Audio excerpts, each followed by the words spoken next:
भगवान श्री कृष्ण क्या हुआ, माता यशोदा से कहने लगे कि हे मैया,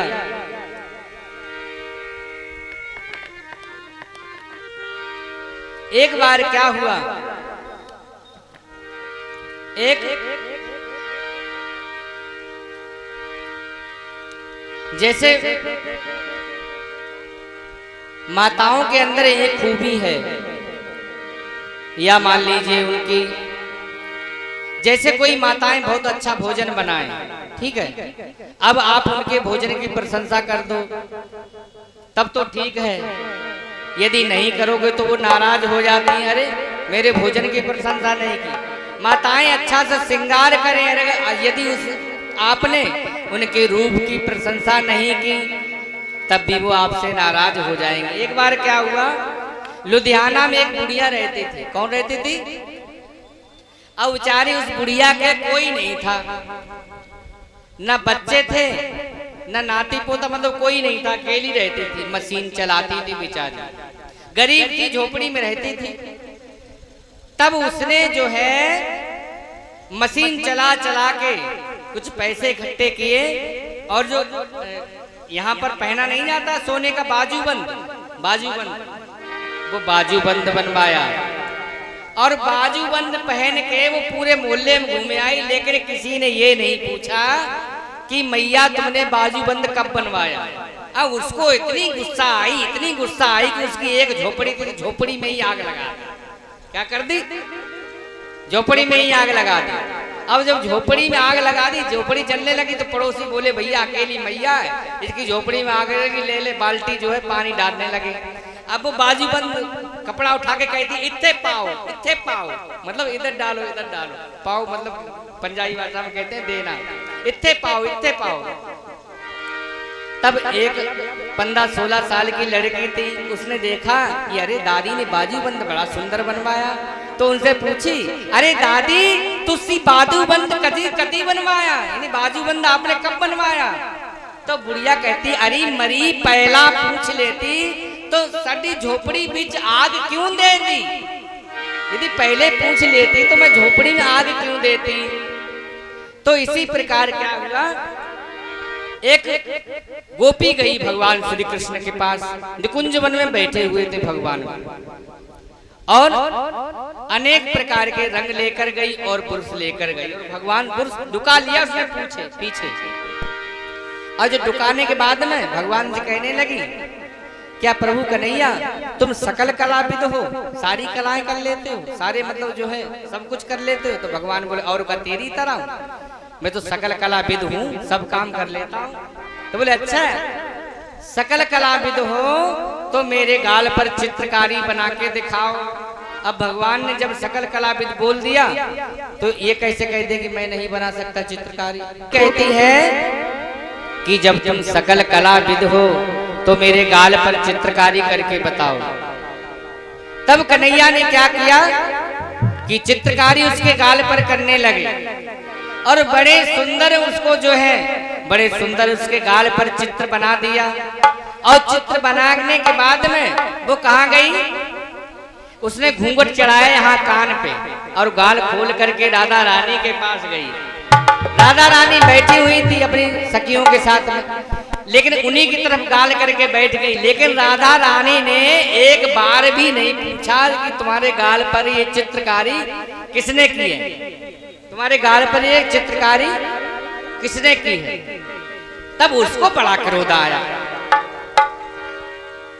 तब उसको इतना क्रोध आया, उससे रहा ही नहीं गया और कहती है राधा रानी ये नहीं पूछोगी कि मेरे गाल पर चित्रकारी किसने बनाई।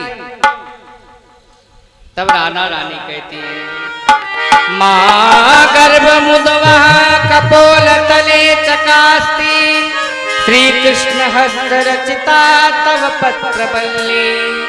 बोली अरे गोपी भगवान ने तेरे गाल पर जो चित्रकारी की है तू इस बात का गर्व मत कर, इस बात का घमंड मत कर कि मेरे गाल पर जो भगवान ने चित्रकारी की है, क्योंकि तू तो भगवान के पास खुद बुर्श और जो है रंग लेकर के गई थी, लेकिन भगवान तो मेरे पास आए थे और जैसे ही मेरे पास आए और मेरे पास आने के बाद में जब मैंने उनकी ओर अपना गाल किया तो उनका हाथ कपने लगा। भगवान श्री कृष्ण का हाथ कपने लगा, हाथ से बुरुज छूट गया, रंग फैल गया और वो चित्रकारी नहीं बना पाए। पसीने पसीने हो गए। कहे क्या हो गए? पसीने पसीने हो गए। अरे तू तो पत्थर की दीवार है, तू तो जड़ है, तुझ पर तो कोई भी चित्रकारी बना सकता है। बताओ कौन भाग्यशाली है? राधा रानी है ना। अब कन्हैया कहते हैं अपनी मैया से कि ए मैया,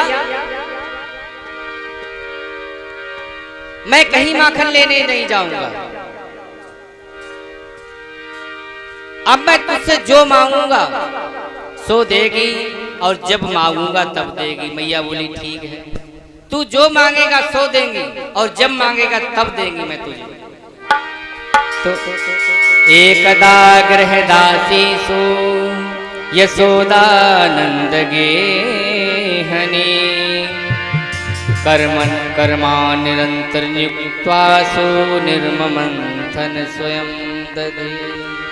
भैया एक बार क्या हुआ कि माता के घर, माता यशोदा के यहाँ हजारों दास दासियां हैं, लेकिन माता कन्हैया के लिए स्वयं अपने हाथों से दही मंथन करती हैं। मक्खन जो है अपने हाथों से निकालती हैं।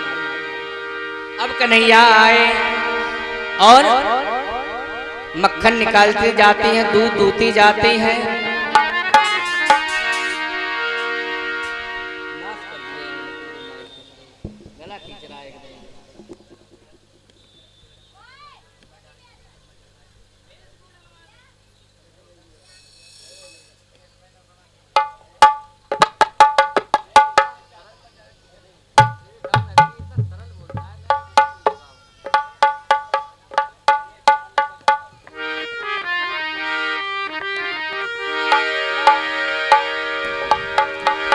यानी यानी है गीतानी। माता यशोदा जो है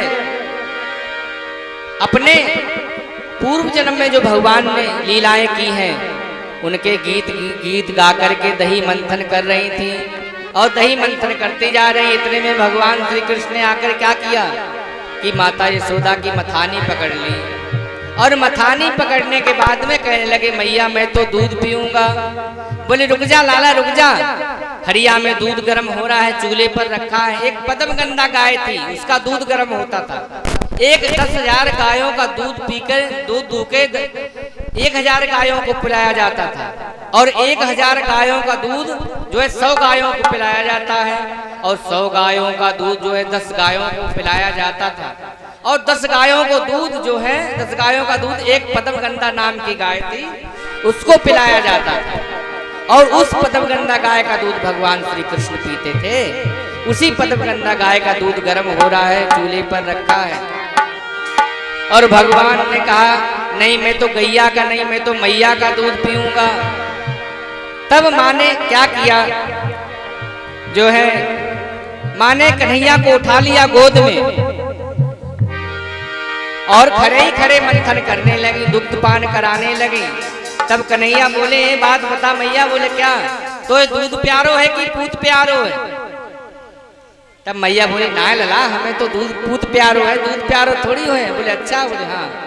तब कन्हैया ने जो है अग्निदेव को इशारा किया, अग्निदेव को इशारा कर दिया, कहा कि और बढ़ जाओ, थोड़ा तेज हो जाओ। तो अग्निदेव जी और तेज हो गए और जो दूध रखा था बटलोई में वो उफलने लगा, बाहर निकलने लगा। जब दूध उफलने लगा तब मैया ने क्या किया, कन्हैया को पटक दिया, कन्हैया को पटक दिया और पटक करके दूध को जो है निकालने के लिए अग्नि को धीमी करने के लिए जैसे ही चली है तब इधर कन्हैया को बड़ा गुस्सा आया जो है। और क्या रखा था? सिलबट्टा रखा था। सिलबट्टा मान सिलबट्टा सबके घर में होना चाहिए। सिलबट्टा किन घर में हाथ उठाओ है या नहीं? संभाल के रखना चाहिए सिलबट्टा, कहीं पति से झगड़ा हो जाए तो क्या उठाओगे। इसीलिए जो है सिलबट्टा बहुत संभाल के रखना चाहिए। काशी में कबीरदास जी रहते थे। कौन रहते थे? कबीरदास। और कबीरदास की पत्नी थी लोई। तो कबीरदास जी जाते थे कहीं बाजार घूमने तो कोई साधु संत मिलता था तो पकड़ के जो है बुला लाते थे, चलो घर में महाराज नाश्ता पानी करना चल के। तो एक दिन क्या हुआ, दो बाबाओं को पकड़ लाए, रोज लेके आते थे किसी ना किसी को। तो उनकी पत्नी जो लोई थी बड़ी दुखी थी, बोले कोई ना कोई संडे मुसंडे चले आते हैं यहाँ। तो दो साधु नए ही थे बेचारे, 20-25 साल की उम्र रही होगी साधुओं की। तो दो साधुओं को पकड़ लाए और पकड़ के कहा कि देवी संत आए हुए हैं, इनको कुछ प्रसाद करा दो।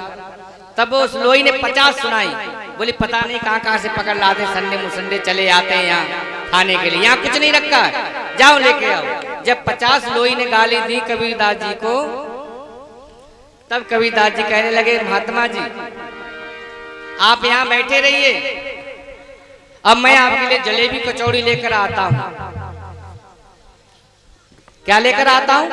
जलेबी। बनारस में जलेबी कचौड़ी गली का नाम ही है, एक गली का नाम ही है कचौड़ी गली, वहाँ जलेबी कचौड़ी बहुत अच्छी मिलती है बनारस में। बनारस कभी गए हो? अरे बनारस तो घूमना चाहिए, बनारस तो शिव की नगरी है। 7 नगरियां हैं अपने भारत में, कौन सी? अयोध्या, मथुरा, माया, काशी, कांची, अवंतिका, पुरी, द्वारावती, तैव, सप्तैता, मोक्षदायिनी। देखो 7 नगरियां हैं, जिनमें 3.5 नगरियां किनकी? शिव की, और 3.5 नगरियां किनकी हैं? भगवान श्री विष्णु की। जैसे अयोध्या किनकी नगरी है? भगवान की। और मथुरा किनकी नगरी है? राम की। राम कृष्ण एक ही बात है। और पुरी, जगन्नाथपुरी, भगवान किनकी है? श्री कृष्ण की है ना। और कितनी हो गई? 3 हो गई। और उधर जाएंगे आप दक्षिण भारत में तो एक नदी बहती है जिसे कहते हैं कांची, कांची नदी बहती है। तो एक तरफ है विष्णु कांची, एक तरफ है शिव कांची। क्या है? शिव कांची। तो कितनी हो गई? 3.5 हो गई। अब शिव कांची और क्या नाम है आपके जो है हरिद्वार और बनारस और अवंतिका माने उज्जैन, 3.5 नगरियां हैं किनकी? शिव की, और 3.5 नगरियां हैं भगवान श्री कृष्ण की। लेकिन इन 3.5 नगरियों में मथुरई व धन्या, मथुरा धन्य है। मथुरा किस लिए धन्य है? क्योंकि काशी मरत जंतु अबलोकी, जासु नाम जप करऊं विसोकी। काशी में जब कोई प्राण त्यागता है तो भगवान शिव आके उसमें राम नाम का मंत्र देते हैं उसके कान में। अन्य नगरियों में तो रहने से आपकी मुक्ति हो गई, लेकिन मथुरा में केवल दाह संस्कार हो जाए आपका, आप रहे कहीं रही हो, लेकिन मथुरा में यदि दाह संस्कार हो जाए आपका तब भी आप मुक्त हो जाएंगे। तो काशी में कौन रहते थे? कबीरदास जी। तो कबीरदास जी जब जलेबी कचौड़ी लाने के लिए चले गए और उनकी पत्नी तो लोई, उसने देखा कि सिलौटा रखा था, उसमें शाम को लाल मिर्च पीसी गई थी, एकदम लाल रखा था। तब उसने रोने लगी, बोली रोने लगी, बोले तब महात्मा ने कहा देवी क्यों रो रही हो आप? बोले रो रही हैं। बोले हम अपने लिए नहीं रो रहे, हम तुम्हारे लिए रो रहे हैं। बोले हमारे लिए क्यों रो रहे? बोले सिलौटा देख रहे हो, सिलबट्टा? बोले हाँ। बोले देख रहे? बोले लाल हो रखा। बोले मेरा पति खिसक गया है। बोले मेरा पति खिसक गया मतलब थोड़ा पागल हो गया है।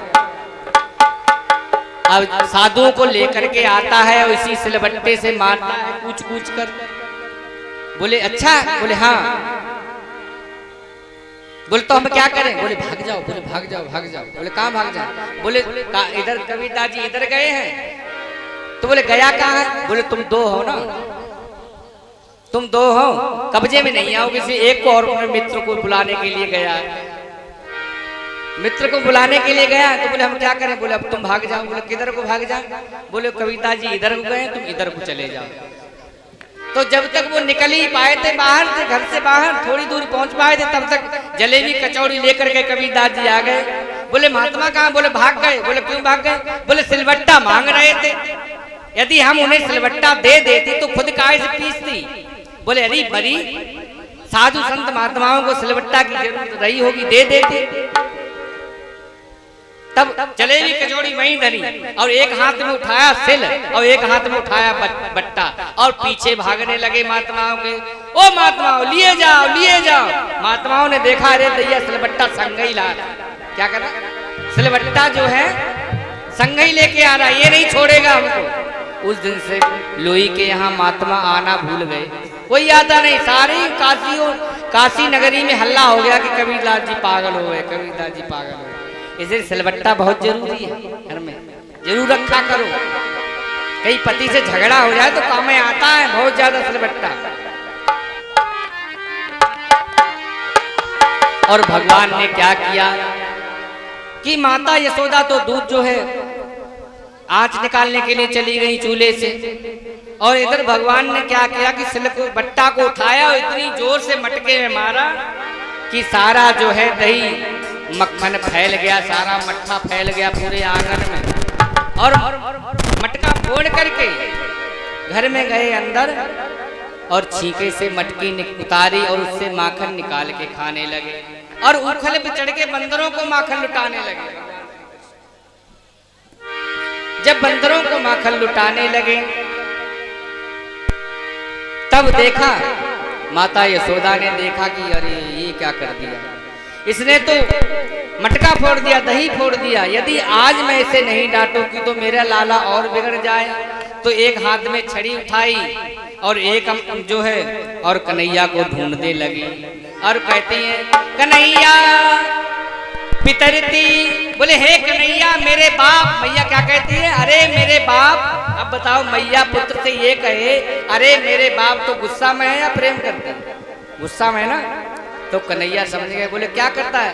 बोले मैया जो आपने कंकड़ पहनाया है ना ये हीरे का, ये मेरे हाथ में जो है जलन कर रहा था, मैं इसको बुझाने के लिए मैंने मक्खन में हाथ डाल दिया। बोले अच्छा कंगन ठंडा हो गया? बोले हो गया। हाथ ठंडा हो गया? बोले हो गया। बोले तू ठंडो ना है भयो, अभी हाथ तो ठंडो हो गए हो, अब तू ठंडो ना है भयो। तब मैया जी छड़ी लेकर के दौड़ी कन्हैया के मारने के लिए। कन्हैया को मारने के लिए जब छड़ी लेकर के दौड़ी, कन्हैया उखल से उतर के भागने लगे और माता यशोदा के जो सर में चंपा जूही के फूल लगे हुए हैं वो गिर पड़े, चरणों में गिरने लगे। फूल कहते हैं जिस माँ यशोदा के छड़ी से भगवान भी जो तीनों लोगों का स्वामी है वो भी डरता है। ऐसी माता यशोदा के मैं मस्तक पर रहने लायक योग्य नहीं हूँ, मैं तो माता के चरणों में रहने लायक योग्य हूँ। निगमनेति से बर्तन पावा, निगमनेति से बर्तन पावा, ताहि धरे जननी हति धावा।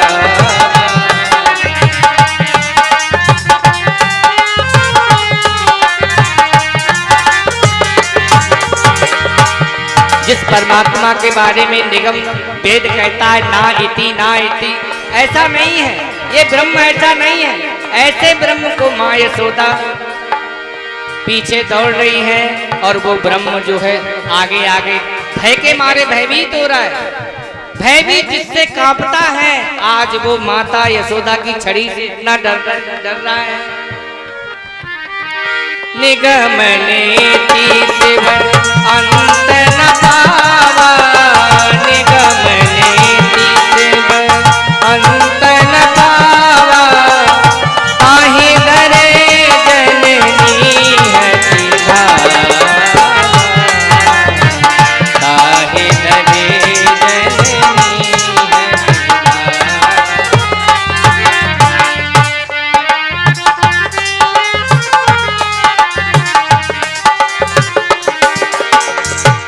और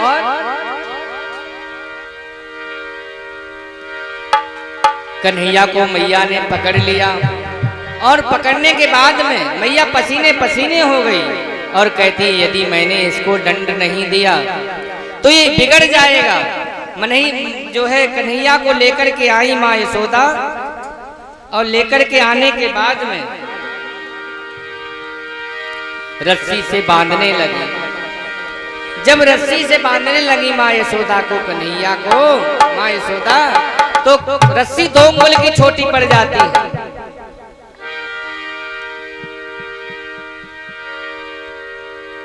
कितनी छोटी पड़ जाती है? 2 अंगुल की। तो भगवान की जो माया है वो कहती है नहीं, ये यशोदा क्या कर रही है, ये उस परमात्मा को बांधना चाहती है जिसके ना आदि का पता है ना अंत का पता है, जिसके बारे में वेद भी कहता है कि ऐसा नहीं है, ऐसा नहीं है परमात्मा, ऐसा नहीं है, ऐसा नहीं है।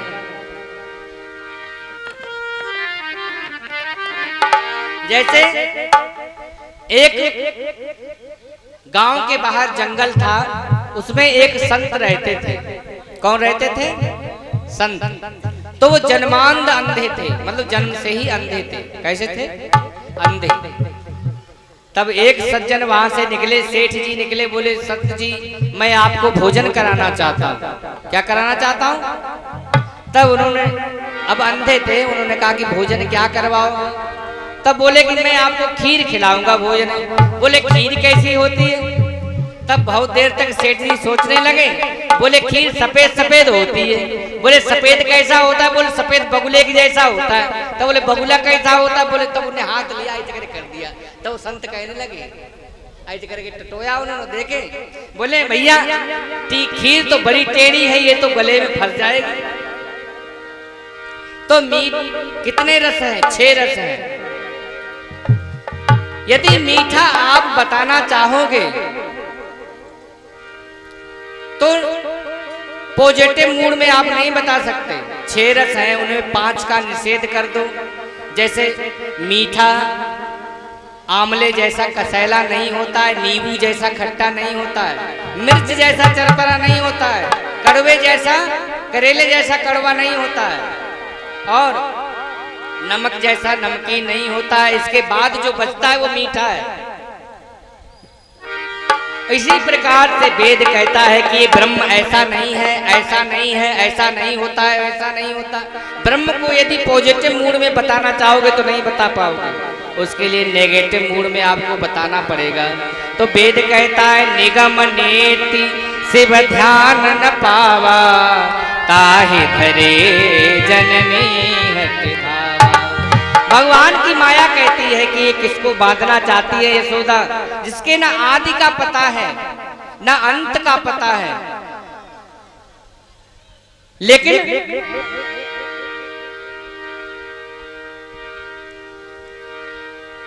एक माया कहती है नहीं, यदि ये पुत्र बनकर आया है तो इसको रस्सी में बंधना ही पड़ेगा, क्योंकि इसको पुत्र का धर्म तो निभाना ही पड़ेगा। तब माँ यशोदा जब पसीने पसीने हो गई, तब भगवान ने सोचा माँ अब दुखी हो रही है। तब भगवान स्वयं जो है रस्सी में बंध गए और ऊखल में बांध दिया भगवान को, माता यशोदा ने। ऊखल में जब माँ यशोदा ने भगवान को बांध दिया, बांधने के बाद में क्या हुआ कि माता अपने कार्य में लग गई और भगवान श्री कृष्ण जो है धीरे धीरे जब बोलिए गोविंद भगवान की जय। 2 बार भगवान का नाम गाएं सभी भक्त मिलकर। गोविंद मेरो है गोपाल मेरो है, गोविंद मेरो है गोपाल मेरो है, श्री बांके बिहारी नंदलाल मेरो है, श्री बांके बिहारी नंदलाल मेरो है, गोविंद मेरो है गोपाल मेरो है, राधा रमण बिहारी नंदलाल मेरो है, राधा रमण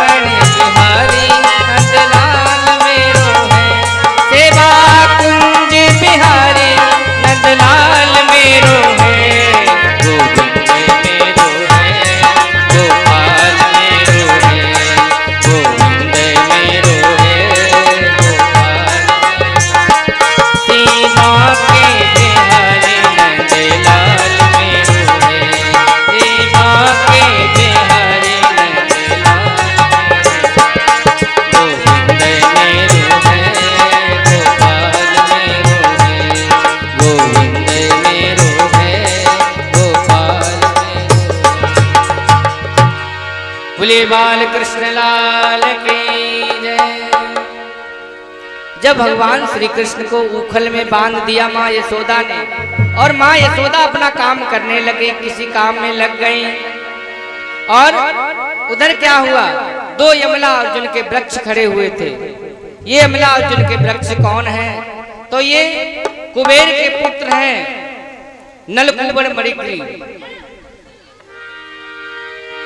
कौन है, और इन्हीं में जाकर के ओखली को फंसाया, और इतनी तेज से भगवान ने जोर लगाया कि दोनों वृक्ष गिर गए।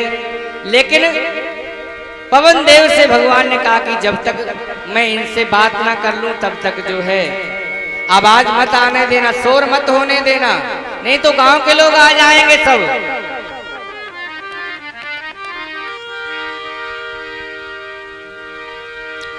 गांव के लोग आ जाएंगे, शोर हो जाएगा।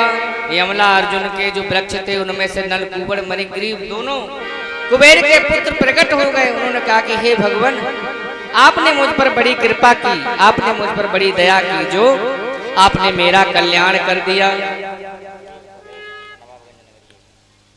रणवीर बघेल नवाबगंज नगरिया ये 101 रुपए भागवत में दान देते हैं। भगवान इनको सुख शांति प्रदान करे, भगवान इनका कल्याण करे। बोली बांके बिहारी लाल की जय। और जब नलकूबर मणिग्रीव कहते हैं कि हे भगवान, आपने मेरा उद्धार किया, मैं धन्य हो गया, क्योंकि बाणी गुणान कथने श्रवणो कथाया हस्तस्य कर्मसु मनस्तव पादयो।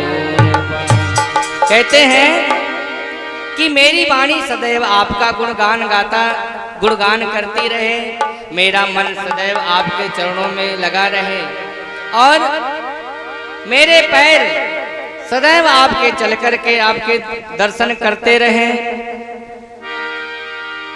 मेरे हाथ सदैव आपकी सेवा करते रहे, आपके पूजन में लगे रहे। प्रभु आप मुझ पर ऐसी कृपा कर दी, मेरा जो मस्तिष्क है ये सदैव आपके चरणों में झुका रहे, मुझ पर ऐसी कृपा करिए प्रभु। बोलिए गोविंद भगवान की जय। नलकूबर मणिग्रीव जो है स्तुति करके चले गए। इतने में ही क्या देखा कि थोड़ी देर बाद जो है शब्द होता है उस पेड़ों के गिरने का। जब शब्द हुआ तब नंद बाबा यशोदा निकल कर आए बाहर, बोले देखो क्या हुआ। तब देखा आगे कि दोनों वृक्ष टूटे पड़े हैं और लाला दोनों वृक्षों के बीच में खेल रहे हैं। कन्हैया जब खेल रहे हैं दोनों वृक्षों के बीच में, तब जो है भगवान नंद बाबा ने कहा, अरे यशोदा तू तो बाबरी हो गई, तू नहीं जानती।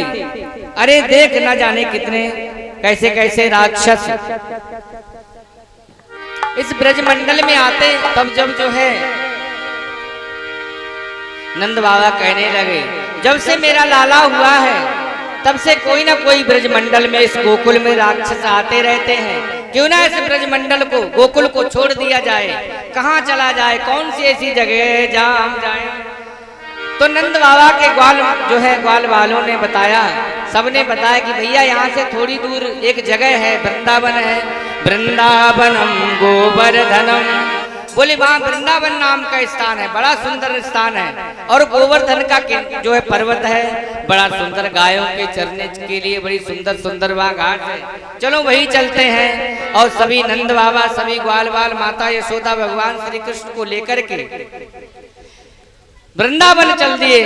आइए हमें सब भक्त मिलकर मानसिक रूप से वृंदावन चलते। कौन कौन कौन वृंदावन जाएगा, हाथ उठाओ मानसिक रूप से। कोई नहीं जाएगा, हाथ उठाओ। वृंदावन जाऊंगी सकीना लौट के आऊंगी, वृंदावन जाऊंगी सकीना लौट के आऊंगी। मेरे उठे बिरह की पीरत की वृंदावन जाऊंगी, मेरे उठे बिरह की पीरत की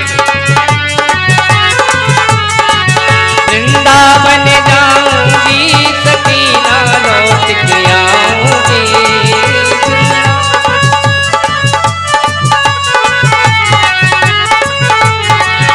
मेरे उठे बिरह की पीर सखी वृंदावन जाऊंगी।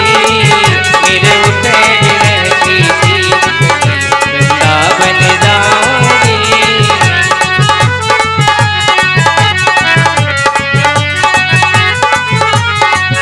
ओ श्याम सलोनी सूरत की दीवानी हो गई। श्याम सलोनी सूरत की दीवानी हो गई। ओ बज मुरली यमुना तीर सखी वृंदावन जाऊंगी। बज मुरली यमुना तीर सखी वृंदावन जाऊंगी। मेरे उठे बिरह की पीर सखी वृंदावन जाऊंगी।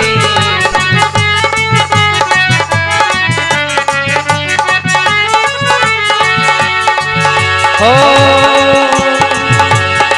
छोड़ दिए मैंने भोजन पानी श्याम की याद में। छोड़ दिए मैंने भोजन पानी श्याम की याद में। छोड़ दिए मैंने भोजन पानी श्याम की याद में।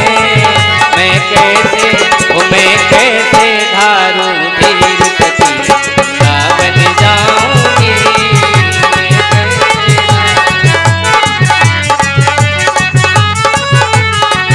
वृंदावन जाऊंगी सखी ना लौट के आऊंगी। वृंदावन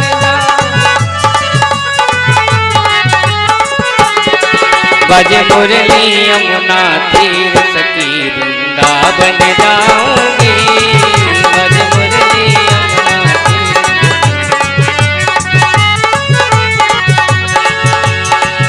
ओ नैन लड़े गिरधर से मैं तो पागल कर डाली।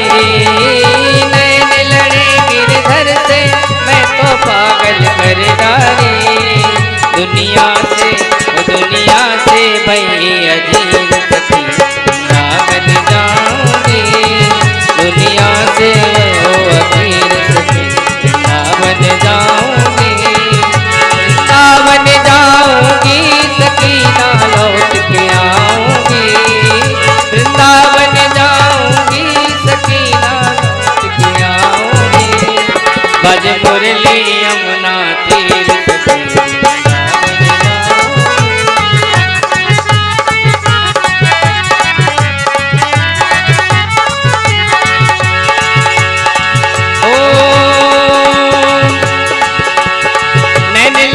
गिरधर से मैं तो पागल कर डाली। नैन लड़े गिरधर से मैं तो पागल कर डाली। दुनिया से भयो अखीर सखी वृंदावन जाऊंगी। दुनिया से भयो अखीर सखी वृंदावन जाऊंगी। ओ इस दुनिया के रिश्ते नाते सब ही छोड़ दिए। दुनिया के रिश्ते नाते सब ही छोड़ दिए। तो एक कैसे दिखाऊं दिल चीर सखी वृंदावन जाऊंगी। तो एक कैसे दिखाऊं दिल चीर सखी वृंदावन जाऊंगी। तो एक कैसे दिखाऊं दिल चीर सखी वृंदावन जाऊंगी। वृंदावन जाऊंगी सखी ना लौट के आऊंगी। वृंदावन जाऊंगी सखी ना लौट के आऊंगी। मेरे उठे बिरह की पीर सखी वृंदावन जाऊंगी।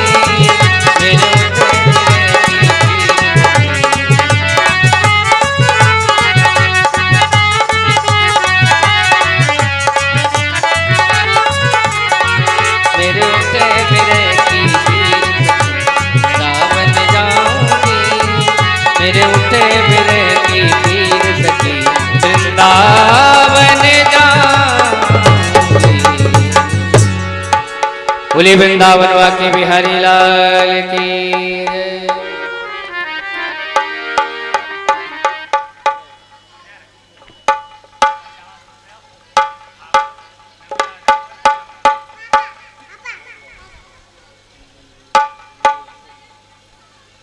ये भैया 50 रुपए उपदेश ठाकुर, नगला डावर, ढोलक मास्टर, ये भागवत में दान देते हैं। भगवान इनको सुख शांति बनाए रखे। बोली बांके बिहारी लाल की जय।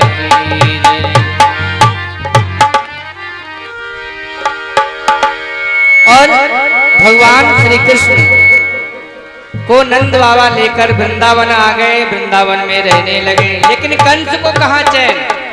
कंस ने एक राक्षस भेज दिया जिसका नाम है अघासुर। अघमाने होता है पाप।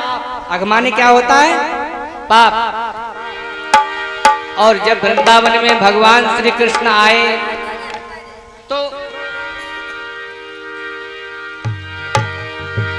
तो बलराम जी तो गाय चराने लगे, लेकिन कन्हैया बछड़े चलाने लगे अपने ग्वाल वालों के साथ में।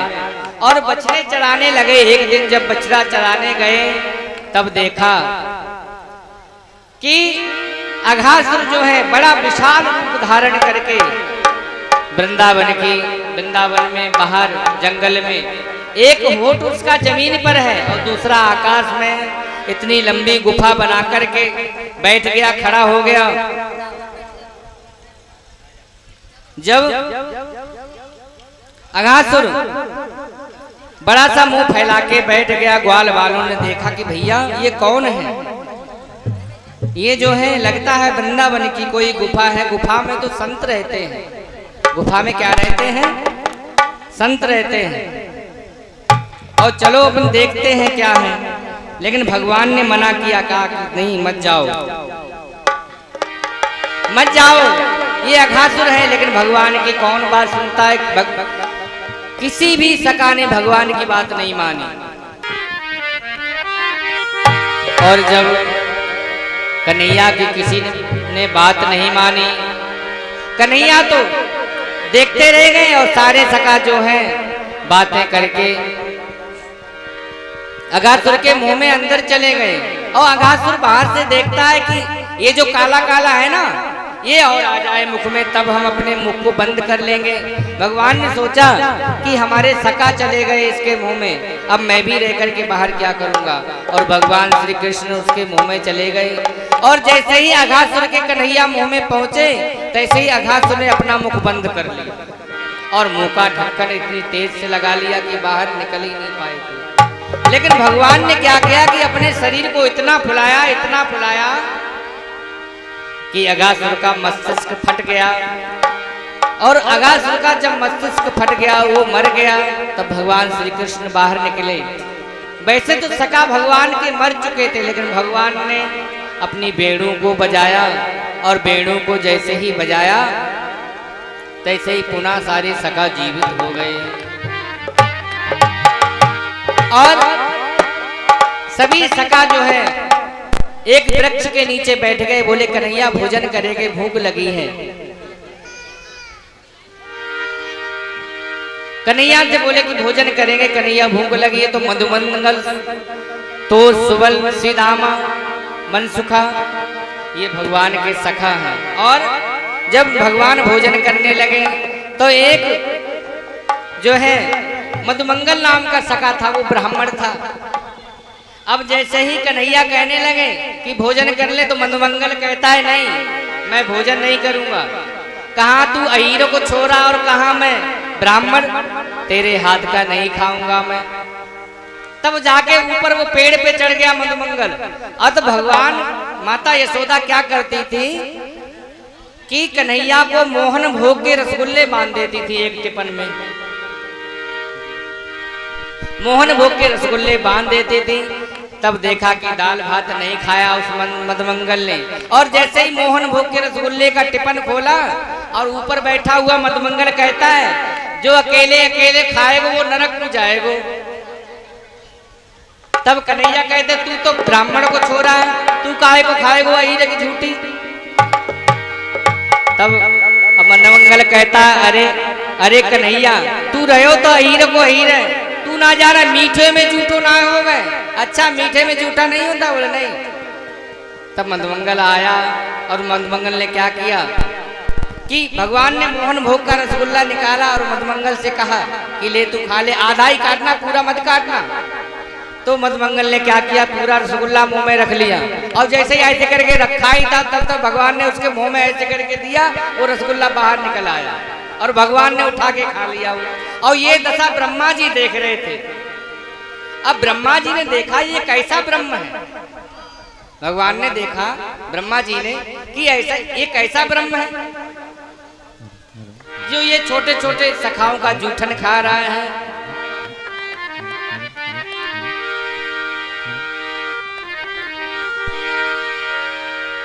बोले मैं उस ब्रह्म को जानता हूं, वो ब्रह्म कैसा है और ये ब्रह्म कैसा है।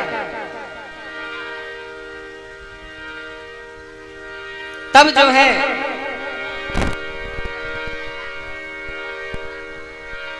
ब्रह्म जो है ये कैसा है, तब उन्होंने ब्रह्मा जी ने कहा कि मैं परीक्षा लूंगा। और दूर बछड़े चुग रहे थे ग्वाल बालों के, बछड़ों को चुरा लिया, बछड़ों को चुरा लिया। भगवान श्री कृष्ण देखते हैं कि भैया सखाओ तुम यहीं रहो, मैं बछड़ों को देख करके आता हूँ। अब जब तक कन्हैया बछड़ों को देखने गए तब तक ब्रह्मा ने क्या किया, बछड़ों ग्वाल बालों को चुरा लिया। अब इधर देखें तो ग्वाल बाल नहीं, उधर देखें तो बछड़े नहीं। एक बार तो कन्हैया रोने लगे, फिर कन्हैया ने ध्यान करके देखा कि ये करतूत किसकी है, तो देखा ये ब्रह्मा जी की करतूत है। तब भगवान ने जितने ग्वाल बाल थे उतने रूप धारण किए, जितने बछड़ा थे उतने रूप धारण किए। और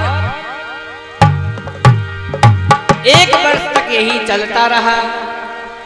और 1 वर्ष जब पूर्ण हुआ तो ब्रह्मा जी ने आके बताया, देखा कि चलो देख आते हैं थोड़ी बहुत देर के लिए कि कैसी, अगर मनुष्य होगा तो उसके बछड़े ग्वाल बाल वापस कर देंगे और नहीं होगा, अगर ब्रह्म होगा तो कोई बात नहीं। देखा तो जैसे ग्वाल बाल बछड़े यहाँ हैं वैसे ही ब्रह्मलोक में है। अब पता ही नहीं लगता कि असली कौन से नकली कौन से। अब ब्रह्मा जी चक्कर में पड़ गए, बोले क्या करें।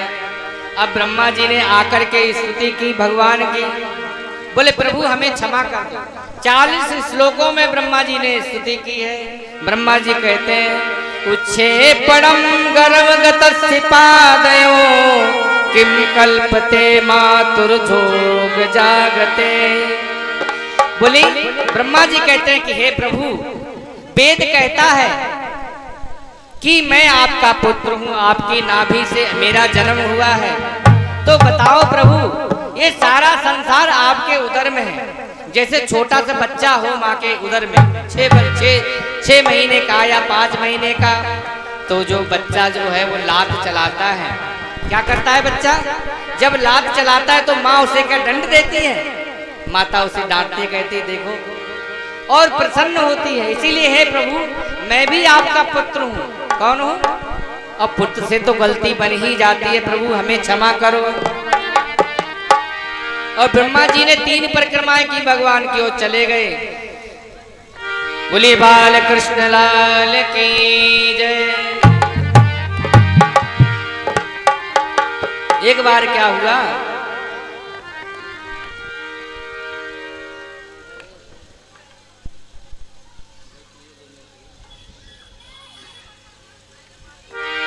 गोविंद मेरो है गोपाल मेरो है, गोविंद मेरो है गोपाल मेरो है, दीवा के हरि नंदलाल मेरो है, दीवा के हरि नंदलाल मेरो, गोविंद मेरो है गोपाल मेरो है। एक सेठ जी थे, कौन थे? सेठ जी। तो उनकी सेठानी थी बहुत मोटी ताजी, और सेठ जी भी खूब ठीक ठाक थे, खूब खाते थे। तो वो सेठ जी मेला देखने के लिए गए, कुंभ का। क्या देखने गए? कुंभ का मेला देखने गए। जब कुंभ का मेला देखने के लिए सेठ जी गए और सेठानी को साथ में ले गए, तो कुंभ के मेले में इतनी भीड़ होती है भैया कि सेठानी को धक्का लगा, सेठ जी इधर और सेठानी जी इधर। अब सेठ जी, सेठानी गई मेले में खो, अब बताओ, तुम कहीं मेला, कोई भी मेला देखने जाए पत्नी के साथ, और पत्नी कहीं मेला में खो जाए, तो मेला में बताओ मन लगेगा आपको? क्यों लगेगा भैया मन? तब सेठ जी का मन ही नहीं लगता। अब सेठ जी अपनी सेठानी की तरह कोई किसी औरत को देखे और पीछे से छुए तो कोई गाली दे दे सेठ जी को, अरे कौन बदतमीज है, क्यों मेरे हाथ लगाया? तो सेठ जी बेचारे 2-3 बार तो सेठ जी के थप्पड़ पड़ गए। अब सेठ जी बड़े चिंता में बोले क्या करें। तब एक भक्त आए, बोले भैया यहाँ राम जी का मंदिर है, आप उनको 5.25 सेर लड्डू का भोग लगाओ, तब जाके राम जी यदि कृपा कर दे तो हो सकता है तुम्हारी सेठानी मिल जाए। तब सेठ जी ने 5 सेर लड्डू लिए और राम जी के मंदिर के सामने चले गए। और सेठ जी कहने लगे कि रघुनाथ कृपाल दया कर दो, घरनी को न लागे बिना घरनी के। बोले भैया बिना घरनी के घर अच्छा नहीं लगता। शास्त्र में लिखा है ना गृहम गृह मिथ्याउ गृहिणी गृह मुच्यते। भाई घर तो गृहिणी का होता है, ईंट और पत्थर के मकानों को घर नहीं कहते। घर तो उसको कहते हैं जिसकी कोई स्वामिनी हो, जिसकी कोई मालकिन हो। यदि ईंट पत्थर के घरों को घर कहते तो जितने कॉलेज हैं और जितने जो है धर्मशाला है, जितने ये कानों बने हैं पुलिस स्टेशन वगैरह, ये सब घर हो जाएंगे। लेकिन घर वही होता है जिसकी कोई स्वामिनी माने स्त्री, जिसकी मालकिन हो, वही घर होता है। तब रघुनाथ कृपालु दया कर दो, घरनी को न लागे बिना घरनी के। तब उस समय राम जी के मंदिर का पुजारी था नहीं, और सामने ही हनुमान जी का मंदिर था। तो हनुमान जी के मंदिर के पुजारी ने देखा कि 5.25 से तो लड्डू उधर जा रहे हैं, तो तुरंत बोला कि सेठ जी लड्डू ले आओ, कर दे कृपा जो लला अंजनी को, हनुमान से प्रीत प्रतीत करो, तो पता लग जाए तेरी घरनी को। तब सेठ जी बोले अरे ये स्वामी हैं, ये सेवक हैं, ये मिलाएंगे हमारी पत्नी को, ये मिलाएंगे, हनुमान जी मिलाएंगे। तब हनुमान जी के मंदिर का पुजारी बोला ये सेठ जी, बोले सुनो, बोले अपने स्वामी से पूछ लो कि उनकी जब खो गई थी तब किसने ढूंढा था? उनकी खो गई थी तब किसने ढूंढा था? भाई सीता जी जब खो गई तो किसने ढूंढा था? हनुमान जी ने ढूंढा। तो जो जिस विशेषज्ञ है काम में, उसी को काम दिया जाए तो वही कर पाएगा। बोले हनुमान सेठ जी लड्डू ले आवो, कर दे कृपा जो ललांजनी को। फिर कहते अपनी घरनी नए खोज सको, तो पता का करेगो तेरी घरनी। भाई जिसने अपनी स्त्री को जो नहीं खोज पाया, वन में घूमता लगा, हे खग मृग हे मधुकर श्रेणी, तुम देखी सीता मृग नहीं। बोले वृक्षों से पूछते, जानवरों से पूछते, उन्होंने अपनी नहीं खोज पाई तो तुम्हारी खोज के कहां से देंगे? और जैसे ही हनुमान जी को 5.25 से लड्डू का भोग लगाया तो रास्ते में कहीं गए और सेठानी मिल गई। बोलिए गोविंद भगवान की